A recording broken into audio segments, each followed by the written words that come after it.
now that you've seen the movie, yes, what are your thoughts? Okay, well, first of all, it blew me away, and of course you're going to say, of course you're the creator of the character, and of course you're going to be a homer for it. I called my buddy afterwards, and the first thing he said is, Rob, I can tell by your voice that you are so excited, that you loved what you saw, because otherwise you'd be spinning me, is what he said. And here's the deal. I wouldn't be doing as much press if I didn't believe this movie was that great. This is worth, getting behind 100%. When I read the script, it's a page turner. And not just the dialogue and the action, it's the narrative, and you'll see, audiences will see the way the movie is structured was always extremely fresh and stood out to me. And so, I was on set, I saw a couple days with the filming, I'd been talking to Tim for years, but seeing it, I sat there, I was nervous, like, is this going to be as good as that script was A+++++, and the movie is A++++. Nice. Tim Miller, just shot the hell out of this movie. I leaned over to him. First time I saw it was with Tim, and I said, no one in this movie has ever been shot better than you've shot them. They all look fantastic, and whether that's look grotesque, they look perfectly grotesque, or look, like Morena, who has never looked better on film ever before. But then the action, Deadpool's an action film, and I think action fans who want something fresh and want some sequences that they haven't seen before are going to flip out. Because, again, back to the script, I'm like, wow, that is amazing. I haven't read that scene before. So I'm telling you, I am so excited for fans to get to see this. I think they're going to be blown away. You will not know that Tim Miller had not shot a film before. This is like a seasoned vet. And Blur Studios is going to blow up, and Tim is going to blow up. Ryan's already a big time, movie star, and Ryan and Rhett are some of the hottest writers in the business. Tim Miller is the new factor here, and he's like, "Hi, I'm a first time director." Wow! I think you're just going to be blown away. The humor works, the drama works, the emotion and the action, and it's just great. Now, why is Ryan Reynolds the guy? What is it about him? Oh my gosh. Okay, when you meet him, first of all, you're like, oh my gosh, you're so much bigger and taller, and look, he has a presence. Yeah, he is this, God made this beautiful man with the most smart-ass tongue. He is got a wit about him, and he is Deadpool. He has got that lightning fast wit and sense of humor, and you combine that with this amazing physical, gift that he's been given, and he commands the screen in this movie as Wade before being Deadpool, as Deadpool, and again, it's how fast my wife said on the drive home after she saw it a week ago, she said, people are gonna have to go see this movie multiple times to catch all the jokes. They come at you so fast. There are so many one-liners, and it's fast. When he's insulting you, and the insults back and forth that he's trading, and you're just like, okay, I got to keep up with these jokes. And my wife just can't. I would not have considered her to be the audience for this, but all she does is talk about the joke. She thinks it is, and she's right. It's the funniest. It's one of the humor in it is outstanding. It's a different slice of humor than what we've been given, and certainly like nothing you've seen in a comic book film ever. Well, I've got to ask, because obviously this isn't the first time we've seen Ryan Reynolds in the role. What was your reaction when you first saw the Wolverine version, the Origins? Wolverine Origins, I settled into my seat. I was excited. I had seen some of the production and the early stills, and I was a huge Ryan Reynolds fan and thought he was perfectly cast and knew that he would absolutely own the role. And what I tell people is that first 20 minutes that he's in the movie, when he's with Wolverine and they're leading the team, and he cuts that bullet and he's insulting everybody in the elevator, you're so in love with his portrayal. Mm-hmm. You bought it 100%. And that's why, because he pulled off so well in the opening of the film, when they altered him and made him not the Deadpool of the comics, That's why people were so let down. Oh, yeah. Because he sold them. He closed the deal in the first 20 minutes. And then the producers of that movie took a misstep and took the character in the wrong direction. And that's no fault of Ryan's. Ryan immediately was like, let's go back and give them this Deadpool. And so, I watched the first 20 minutes of Wolverine Origins a lot. I can tell you that. I'd be like, I'm just going to... The movie kind of ends here. Wolverine Origins is, if you end it when Hugh Jackman gets his adamantium skeleton and just kind of go to the kitchen and not watch the rest of the movie, there's a great 45 minutes. Well, you could also you could watch that and then go see this. I think so. I honestly, I mean, literally, I was joking with my buddy. I said I had a dream that the end of Wolverine Origins now has this Deadpool merch, and that's the one that Hugh Jackman fights. So, but look, I really, you have to go, why were people so disappointed? Yeah. And it's because Ryan closed the deal in the first 20 minutes. I'm telling you, everybody got their little moment, but when he steps forward and cuts that bullet in half, I mean, that was cool. We haven't seen that. And the two parts of the bullet go and take the guy. I mean, you're like, and his dynamic with the team was perfect. He was Wade Wilson. So, this is the perfect, imagining of Deadpool on film. This movie. Wow. So, this has been a process. It's been a long process to get this film made. Can you talk about the process of bringing it to the big screen? All I can say is that all along the way, all the right moves were made.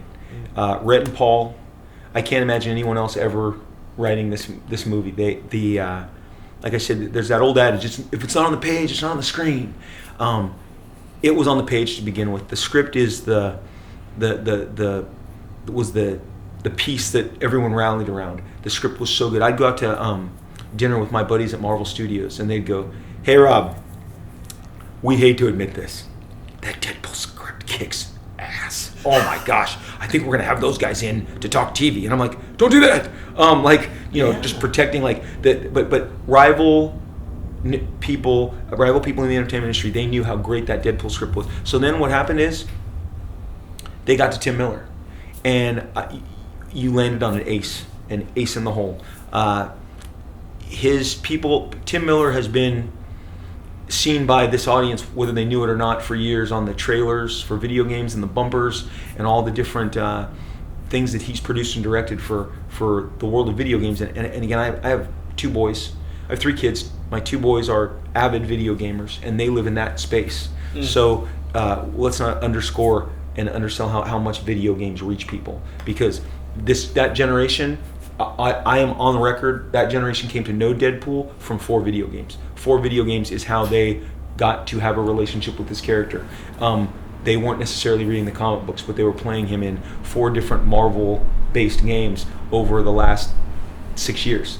And so putting Tim on this and giving it his eye and his input, and I know he especially some of the characters, I believe Negasonic, Angel Dust are a result of Tim's influence. He implemented those characters to the script, if I'm correct. But again, the visuals. I mean, the action sequences were very detailed in the script, and you had to pull them off right. A lot of people, when you see it, the opening, the absolute opening of the movie, I would say the opening credits scene, which is very special, very fresh and original. That is exactly how it was written. And when I read it, I'm like, wow, this is going to be tough to pull off. And it is a feat. It is right there you go. This is something pretty special. So along the way, right writer, right director, right star. And then the last piece of the puzzle was Simon Kinberg, who came on board to kind of shape the X-Men films in the last few years. And that's why they're so much better now. I agree. Simon, Days of Future Past is the best of all the X-Men films. It certainly did the best at the box office as well. All the films have gone up in quality as a result of Fox giving Simon kind of the reins for the X-Men universe, and Deadpool is no exception. And Tim Miller will tell you, Simon read the script, looked at the pieces of talent around it, and was integral in pushing it forward. So to me, it's landing all the right pieces that matters. So the movie's coming out now. I don't even remember how long. Here's what I tell people: it took Spider-Man 35 years to get to screen. to screen or longer. Same with the Avengers. Deadpool's got them beat, so we're good. That's true. It just seems weird that a studio would take a chance on a director like that. That's unusual. Isn't it awesome, though? Yeah, it's awesome. Look, and that's the thing about Fox. When they went in on Deadpool, they went all in. Yeah. They said, Tim, you're the director. We're going to make this script as is with minor character tweaks, but we're going to make this hard R-rated movie. We're going to stand by the R. And then, since they wrapped the movie, I watched a Deadpool testicular cancer PSA. Right? I mean, it's hilarious. They have gone all in on the marketing, which is equal parts the excellent Fox marketing guys and Ryan, who has imagined a lot of this stuff. So it has been this perfect blend, and they have pushed it all forward. And again, they went all in. You got to give them credit. They didn't go all in and then say, hey, let's what do they call that Miramax guy? The guy who heads Miramax, Scissorhands, because he edits everything so heavily. What's his name? Shoot. But it's not like too early in the morning. Help me out. It's the Weinstein. Yeah, Weinstein. Yeah, and they call him something Scissorhands. Mm. It wasn't like Fox put it through, and then when they got it, they said, "Hey, let's." No, they have let it all come together under the influence of this director, this writer, this star, and Ryan's also a producer. People forget Ryan's a producer on this film, so he had a lot to he had a lot to do in protecting it and protecting its the purity of the product you're going to see. Because it's like nothing. It is. You know what? So check this out. So I've read the script. Mm. I'm on the set. All this stuff, and the night I see it, Tim Miller puts his hand on my shoulder and he goes, "Rob, just be prepared. This is a different film." I said, "Tim, I'm aware." He goes, I just want you to. It's a weird film. It's different, and I think it's kind of like you haven't seen this before, and that's why people love it. It is fresh. This is the new flavor for comic book films, and I can say that having seen it twice. Yeah. And watching first with a test audience, and then with a fan audience, and both raved. Completely different people off the street, then selected comic book fans, and they both exploded and gave it the exact same reaction. Because at the end of the day, it's just a really good movie. Yeah. It's not just a good comic book movie. It's a really good film, and really good films find their place. And this is so. I'm very bullish. I've seen the product. I've seen how. The great thing about the movie is it's lean and mean. Mm. Nothing in the movie is bloated. It just moves. It's got a frantic pace, and everyone gives fantastic performances. And people are going to be in a real treat, especially for Colossus, who again reminds you, hey, this is an X-Men film, and this is the most different X-Men film you've seen to date. And Colossus, I think he's as much of a scene stealer as Deadpool himself, and you'll see. Well, I have to ask also, which X-Force characters would you like to see, like, continuing on for a Deadpool sequel? You know what? I listen to the fans, and certainly everyone goes, well, everyone always asks me, well, how did you get to Deadpool? Yeah. And you don't get to Deadpool without Cable. And my hope is that someday he gets his chance to shine. Yeah. Hopefully with Ryan's Deadpool. So then after that, look, Domino is a fantastic character. She has a huge fan following as well. I was at several shows. I did 19 conventions last year. I went out and just said, I'm going to go to places I haven't been before. So I went to Wisconsin. I went to Raleigh, North Carolina. I went to Cleveland, Ohio. I'd never been to Cleveland. Oh. I went to Oklahoma City. I went to Fort Lauderdale. I mean, I was like, where haven't I been? I have at the time I had a 28-year career. Now I'm in my 29th year. But I was like, I always do New York and LA. Let me schedule. I did Houston, I did Vegas, I did Phoenix. So I mean, I did a lot. I did Hawaii. Now you go, oh, Rob, woe is you. You did Hawaii. I've never done a comic book convention in Hawaii.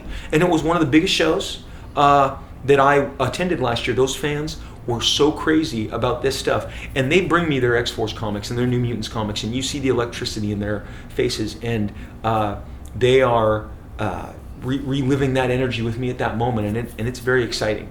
And so it's, Fox has a tremendous catalog of these characters that they have yet to activate, and they will see if they activate these characters that the fans are tremendously excited, because the thing about Deadpool and about Cable, all the X-Force characters, when they came out, when they hit the scene, those books were the top of the charts. Mm-hmm. And when comics had the most eyeballs were on these characters because they were at the top of the charts. And so those fans, I meet them, hey Rob, I'm 36 and I was 15 when I bought your comics, and I want you to meet my son, and he's clutching onto a Deadpool action figure in one hand and a bobblehead in the other. And that's exciting, man. That's tremendously exciting, and just shows you that there's a legacy of these characters that's been passed down. And my dad gave me his comics collection. I got old Captain America's, and I got old Thor magazines, and I've secured all my comics to go to my kids, and that's what you do. You trade your stuff down, and there's fans who are actively awaiting this kind of stuff.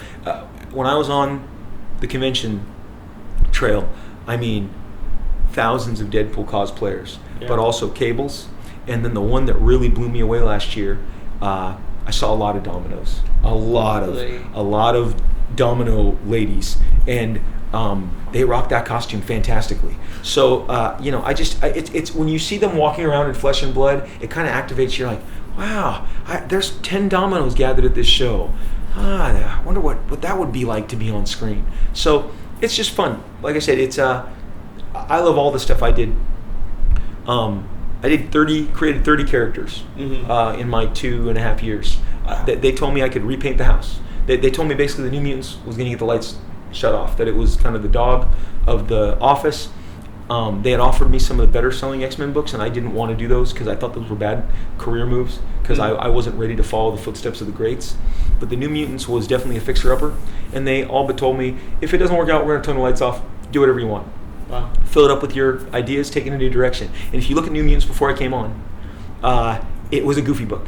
There was a big talking bird called Bird Brain. There was a crazy schizophrenic cyborg, a warlock. It was a very silly book, and it didn't connect the way the other X-Men books were, because the other X-Men books had more consequences. They felt like they mattered more in the universe, and then it was kind of silly. And they allowed me to introduce Cable, who walks into their lives and says, I'm from the future. I know how all of you die, and you're all doing it wrong, and we need to fight now to survive. And that ticks sales up, boom, boom, boom, boom. We went from the dog of the office to the top of the office, fighting it out for X-Men for the top of the sales.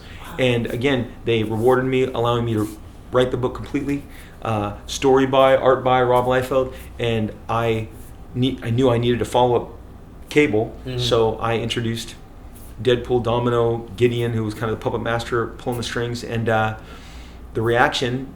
Marvel called me a week after this book came out, and again, we're talking 25 years ago, and your viewers and your readers on the site need to understand this, that there is no computer scanning and loading of files. There is no Dropbox. There is no there's no cell phones, no smartphones. I mean, I was the first guy with a fax machine, and I had to tell Marvel what a fax machine was. And I'm like, how are you in New York City and you don't know? And they're like, what is fax machine? And I'd be like, it's awesome. I can start sending stuff to you and you get it in seconds instead of 2-day FedEx. That's all we had. We had FedEx, snail mail, and then fax. And myself and Jim Lee got the first fax machines in the business, and because we were first adopters, and we started faxing each other. And then we said, it'd make our lives a whole lot easier if you got one. Bottom line, I would, by that time, fax my designs, fax my storylines over. They'd approve them. I'd go. But the mail would take a week to come in, and my editor called me and said, can you put Deadpool in the next issue right now? And I'm like, I just sent you the next issue. You'll get it. It's 2-day FedEx. You'll get it, in the next couple days. And I said, why? He goes, Rob, we've never gotten as much mail on a new character as we've gotten on Deadpool, not in 15 years. He said people, reacted strongly to him. Fan demand is crazy. And look, he walks into the issue and he takes down everybody. There's nothing better. We spent a year building up Cable and the New Mutants and turning them into a fighting force, and in one issue Deadpool walks in and takes them all down individually and is lording over Cable like, I came for you to pay your debts. And that's a powerful, so now he has history with Cable, history with the team. And so I think that's an automatic that's a connection with fans, because then who's this guy who took down our heroes? And that started Deadpool's run, because we did move up a storyline based on fan reaction, and that's why he is a trading card in X-Force #1, and he is got a huge devoted page in X-Force #1 where he's not really in the story, but X-Force #2, which sold 1.5 million copies and was the #1 book of the month, he's the first 12 pages. You go, oh, so X-Force is at the end of the book. This Deadpool character is now, we pushed his story forward, and that's why he's in X-Force 4 and 7 and 10, and he became very prominent because fans demanded it. And and I just sit there and I go, fans wouldn't let this movie not be made, fans wouldn't let Deadpool not be prominent, and he's always been carried by the fans. So I think the other characters are in for the same treatment if they make it that far.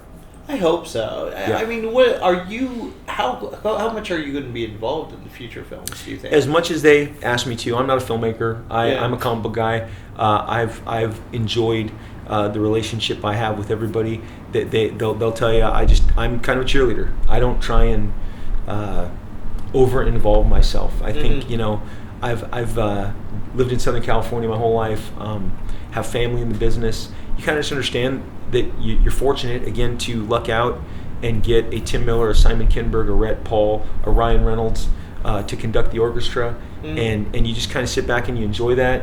And I don't know what kind of it's not my style to try and go and enforce my influence. They've been very, very welcome to me from day one.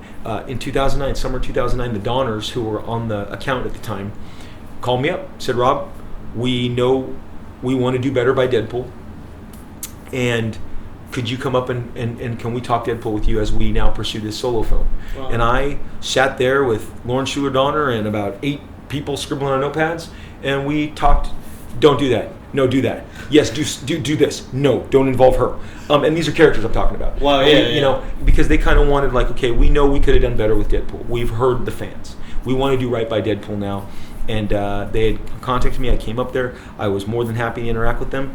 Then, about a month or so later, I read that they had hired the Zombieland writers. And Zombieland, I had already seen like 3 times in the theater, because I couldn't believe how fresh it was and how it took the piss out of that entire genre while being a fantastic adventure film. So I knew Paul and Rhett. Oh my gosh, the movie's in great hands. And like I said, but I was not prepared for that script. I'm like, this is crazy. How is this good and bold and fresh? Yeah. And again, it's on the screen, and so I think that's what people are going to react to. Well, it's really hard to make a bold and fresh. It is. Superhero movie, especially, because you hit all those typical. Okay, yeah, we gotta go there. We gotta go there. This doesn't seem to go there at all. Well, it definitely marches to its own drummer. I mean, it's got its own beat. And look, after the fan screening, this is here's my 2 best stories that I love. My buddy Robert Kirkman and of course the Godfather of comics, Stan Lee. Robert walked in to the lobby, and I thought, oh, this is great. I'll introduce you to Paul and Rhett since they did Zombieland, and he's Walking Dead guy.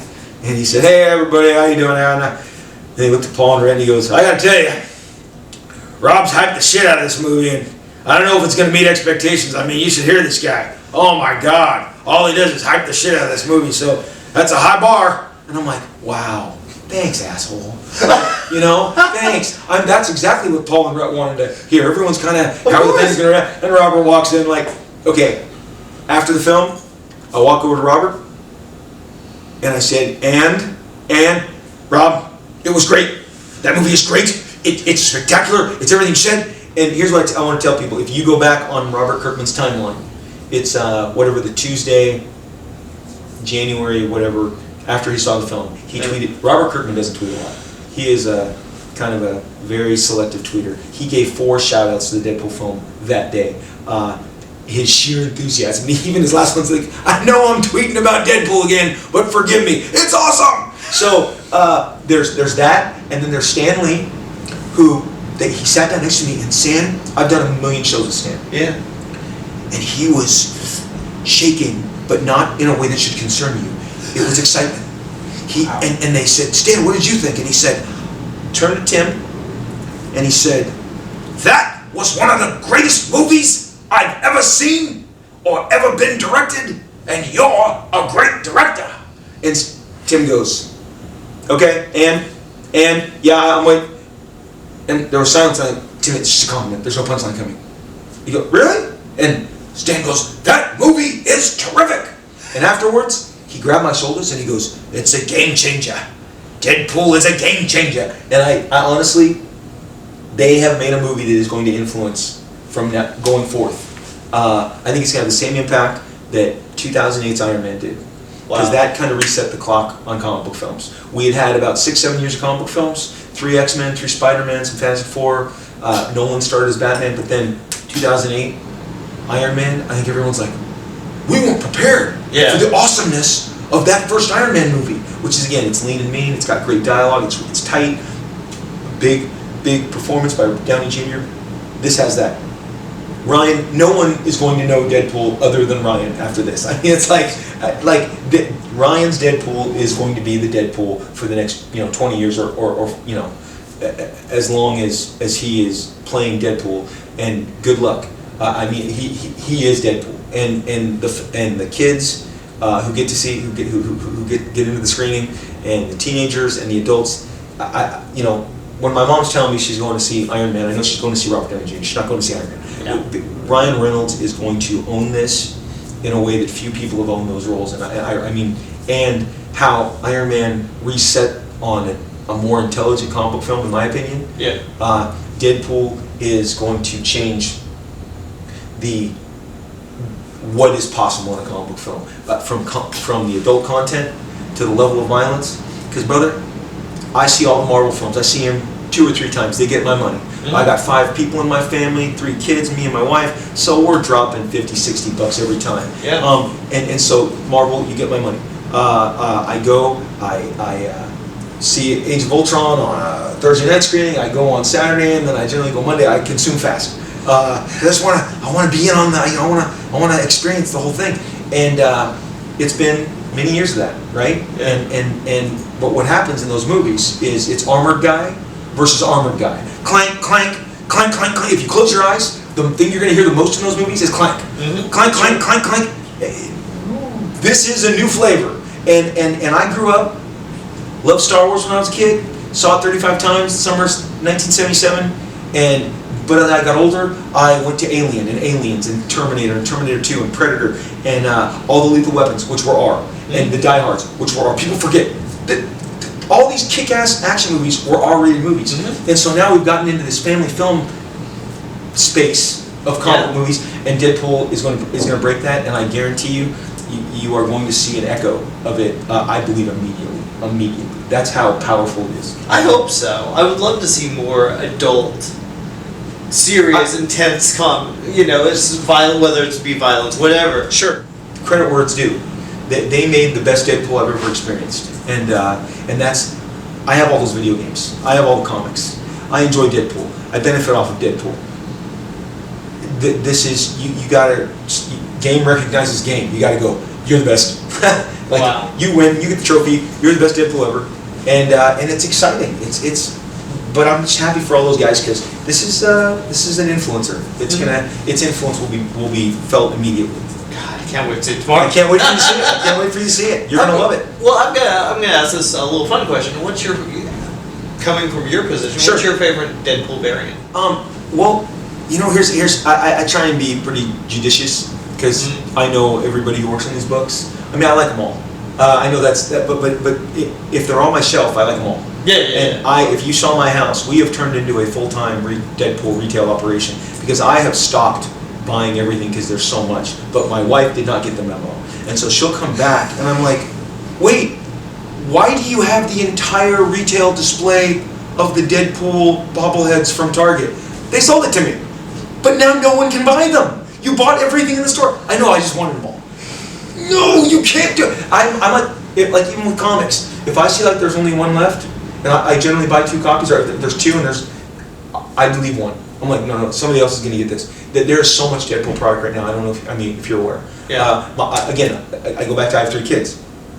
I had to go buy a suit for my son last week for his winter formal coming up. And so we're walking through the mall. I turn left and I pass Hot Topics, and it's giant Deadpool display with its Deadpool watches, Deadpool ties, Deadpool belts, Deadpool. Bobbleheads, Deadpool. T-shirts, sweatshirts, hoodies, underwear.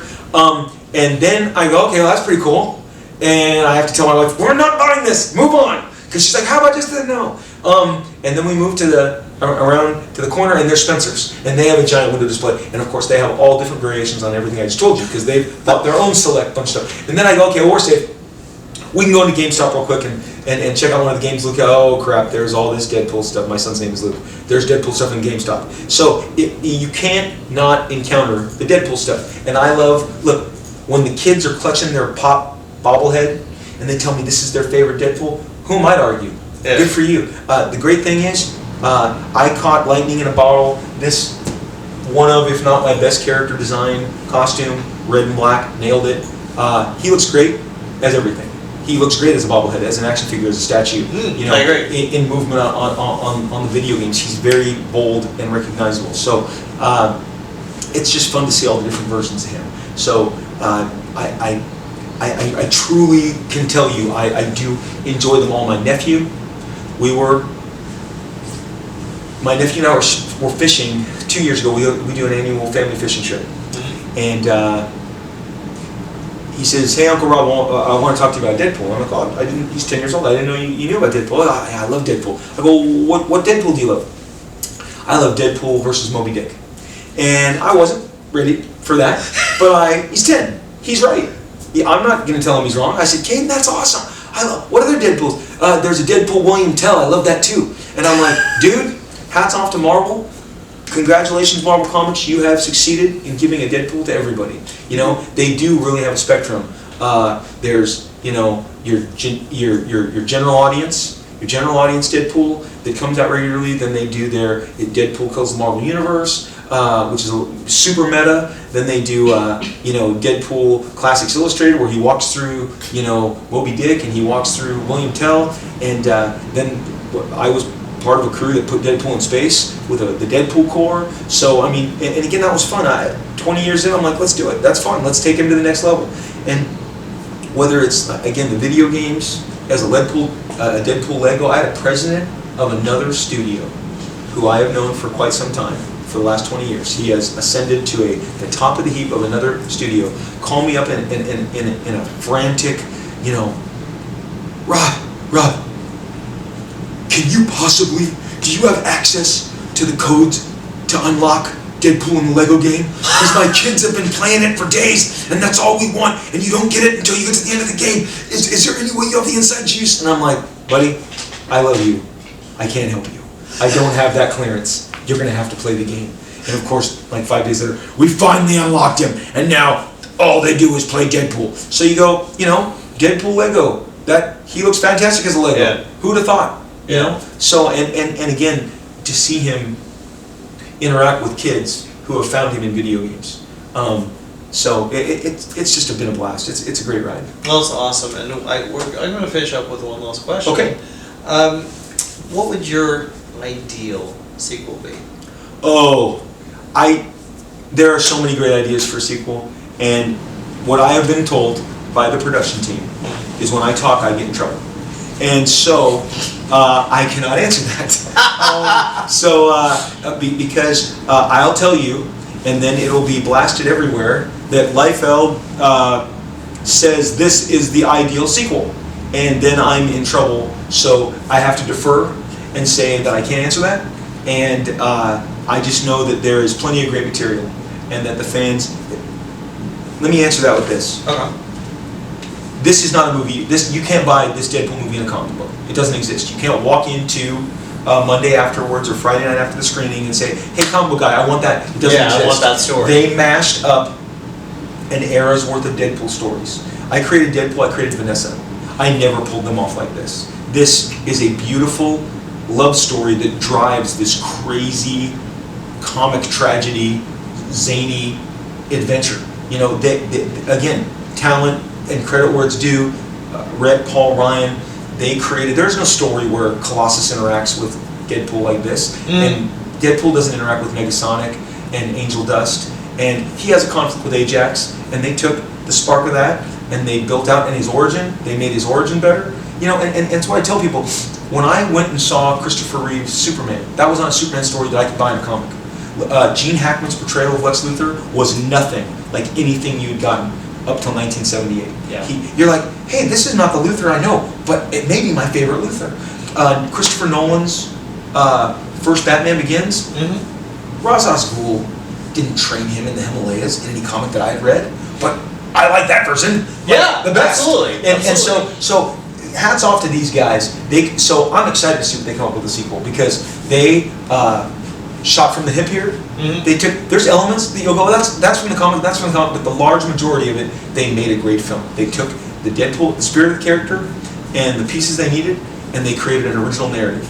And so I believe that we're in for the same ride on the sequel. That's fantastic. I'm going to ask one more, Sure. because I want to. You're back to drawing Deadpool again. Yes, sir.